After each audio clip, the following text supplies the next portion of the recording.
முக்கியமான கோரிக்கைகளும் ஒன்று, எஃப்ஐஆரில் இடம்பெற்றுள்ள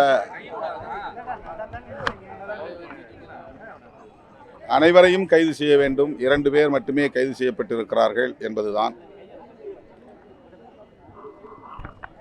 அத்துடன் இதுபோன்ற ஆணவ படுகொலைகள் இனி தமிழகத்தில் நடக்கக்கூடாது. கவின் செல்வ கணேஷ் கடைசியாக இருக்க வேண்டும். அதற்கு தமிழ்நாடு அரசு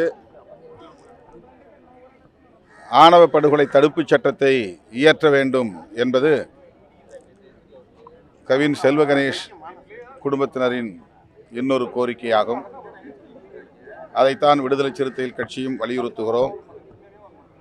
2 நாட்களுக்கு முன்பு உள்துறை அமைச்சகத்திற்கு அமித்ஷா அவர்களுக்கு விடுதலை சிறுத்தைகள் கட்சியின் சார்பில் தேசிய அளவில் ஆணவ கொலை தடுப்புச் சட்டம் இயற்ற வேண்டும் என்று கோரிக்கை மனுவை வழங்கியிருக்கிறோம்.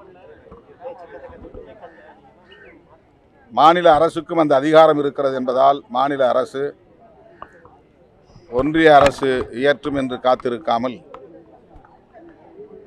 உடனடியாக ஆணவ கொலை தடுப்புச் சட்டம் இயற்றுவது குறித்து சிந்திக்க வேண்டும், உரிய நடவடிக்கை எடுக்க வேண்டும் என்று வலியுறுத்துகிறேன். செய்திகளை உடனுக்குடன் தெரிந்து கொள்ள கீழ்கண்ட கேபிள் மற்றும் டிடிஎச் நெட்வொர்க்குகளில் எம்நாடு செய்தி தொலைக்காட்சியை காணுங்கள். பாதகம் செய்பவரை கண்டால் நாம் பயம் கொள்ளலாகாது பாப்பா. மோதி மிதித்து விடு பாப்பா, அவர் முகத்தில் உமிழ்ந்து விடு பாப்பா. அண்மை செய்திகளை உடனுக்குடன் தெரிந்து கொள்ள இணைந்திருங்கள் எம்நாடு தொலைக்காட்சியுடன்.